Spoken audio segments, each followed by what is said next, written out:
Hello again everybody, welcome back again di Bitcoin Update. So guys, I hope you guys dalam keadaan sehat ya, jadi bisa terus beraktivitas dan terus dengan semangat.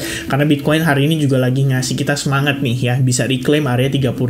Dan pertanyaannya adalah ini untuk jangka panjang, jangka menengah, atau jangka pendek saja, dimana nanti bisa terjadi yang namanya big correction atau major correction. Ya itu kita nggak bisa tebak karena itu adalah masa depan, tapi kita bisa lakukan analisis dan kita bisa lakukan antisipasi dari pergerakan saat ini. Dan anyways, kalian saya mau info ke teman-teman, Cardano update untuk videonya sudah saya up di Telegram. Make sure kalian cek di Telegram kalian juga. Dan kalau yang belum bergabung, tinggal simply klik link yang ada di deskripsi. Di situ ada grup free Telegram, tinggal diklik aja linknya dan kalian akan ke direct ke grup Telegram kita. Oke, waspada terhadap grup-grup yang mencoba untuk mengimitasi grup STG, jadi nanti malah ditawarin investasi bodong dan lain-lain, malah jadi resiko ya. Harap berhati-hati teman-teman sekalian.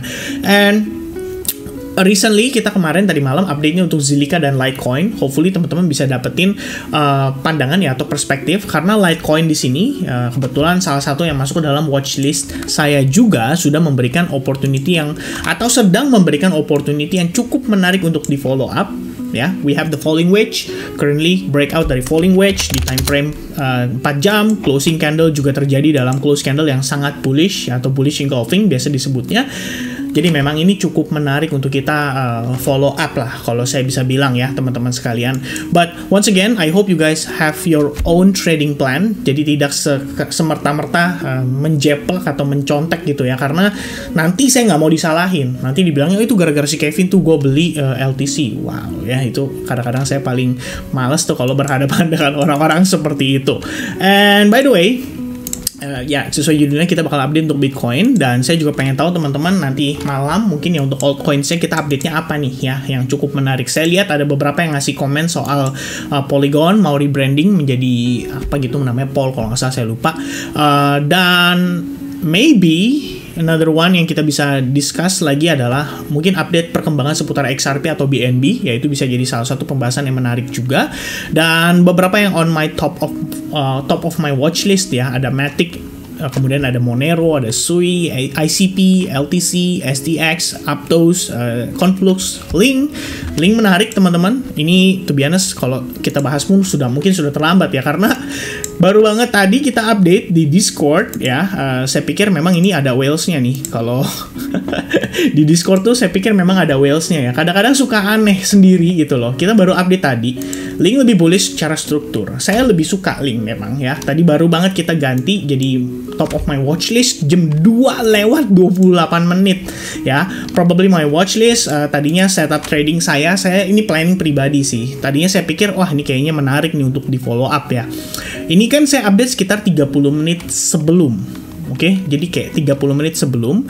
And then sebelum close candle 1 jam, maksudnya di jam 3-an.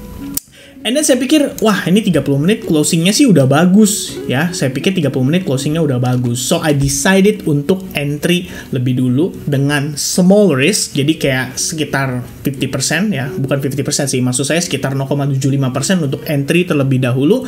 Karena saya ngelihat grade kualitas transaksi daripada Chainlink ini sebenarnya mendekati grade A. Kenapa demikian? Saya suka dengan strukturnya yang sangat bullish ya. Overall dia bullish banget. Kalian bisa lihat lagi, ini bullish, holding di atas area $6.6. Beberapa waktu lalu kita juga mention soal level tersebut adalah level penting bagi Chainlink ya, bisa bertahan di atas SNR-nya. And then ya, you can see Chainlink started to make a move ya. Di sini saya nggak mampu nge-catch momentum tersebut untuk futures account, tapi saya ada sempat beli di spot. Jadi memang saya ngelakuin akumulasi terhadap Chainlink di spot.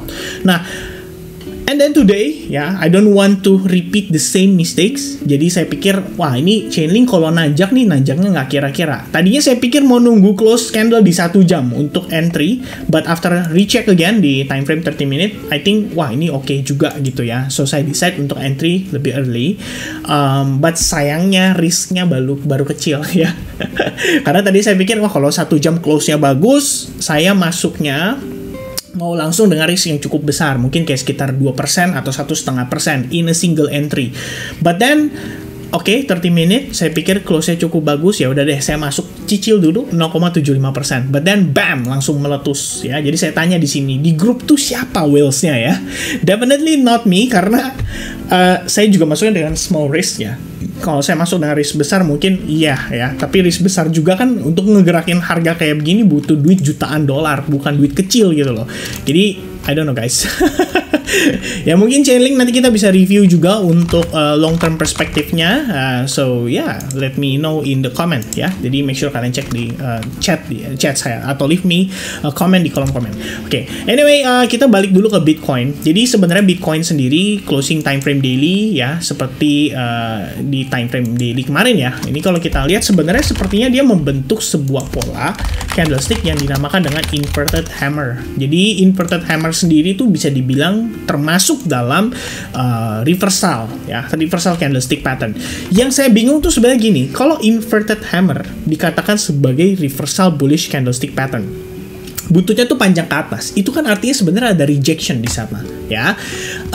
Dan kenapa dikatakan sebagai reversal? To be honest, menurut saya logically nggak terlalu masuk, tapi mungkin dia mencoba untuk nge-sweep transaksi sell dulu kali ya yang dilakukan, atau mungkin long yang dilakukan oleh para retail, baru kemudian saat market lengah ya diangkat pelan-pelan ya. Probably itu the idea dibalik inverted hammer, tapi menurut saya sebenarnya nggak masuk akal. But anyway, biar gimana pun dikatakan dengan bullish candlestick reversal pattern, itu pasti ada reasonnya. Jadi ya kalau kita lihat di time frame daily, somehow memang Bitcoin mampu mempertahankan area support ini berkali-kali, nggak sekali, nggak dua kali ya. Di previous upload kita udah sempat mention juga ke teman-teman tentang apa sih yang mungkin menjadi reason dari para whales ya melakukan pergerakan yang seperti ini gitu loh. Kalau saya sih pribadi sebenarnya hari ini saya lebih confident untuk long. Why? Reasonnya adalah karena Bitcoin tadi di closing candle jam 12 ya, jam 1 lah, itu sudah setidaknya mengkonfirmasi breakout di atas trend line. Yang saya butuhkan cuma satu lagi, yaitu close candle time frame 4 jam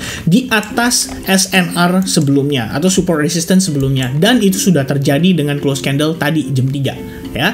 Makanya saya putuskan untuk update after jam 3 supaya ya saya mau memastikan ya, nanti sebegitu saya update ternyata di fake out, kan pusing pala saya.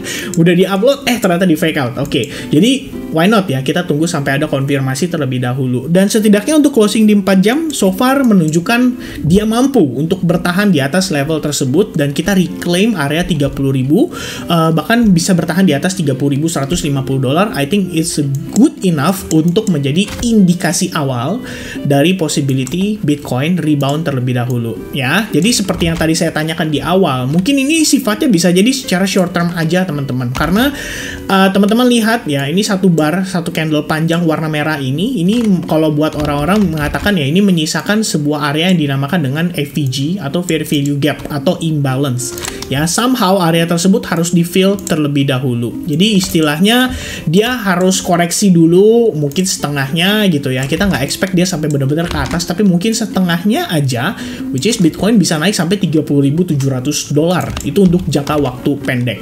Dan after that, kita baru cari tahu lagi apakah yang terjadi malah rejection dan akhirnya Bitcoin sukses untuk create lower low, masuk ke major correction, atau memang seperti pembahasan kita di Twitter kemarin ya.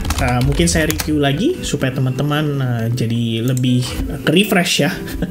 Jadi pembahasan saya di Twitter kemarin adalah probably ini memang mau di sweep slowly. Jadi orang-orang yang tadinya ngebuy mengharapkan Bitcoin nanjak, bagi retail, bagi big fund ya, wah ini kayaknya nggak bagus nih, terlalu banyak penumpang. Kenapa nggak kita coba untuk nge-sweep mereka dulu, jadi dibersihin dulu supaya orang-orang mungkin flip biasnya mereka menjadi sellers, dan once mereka flip bias mereka menjadi sellers atau mereka mulai start short selling ya, ternyata ya sekedar cuma untuk menjemput likuiditas saja, dan akhirnya market bisa reversal atau rebound kembali.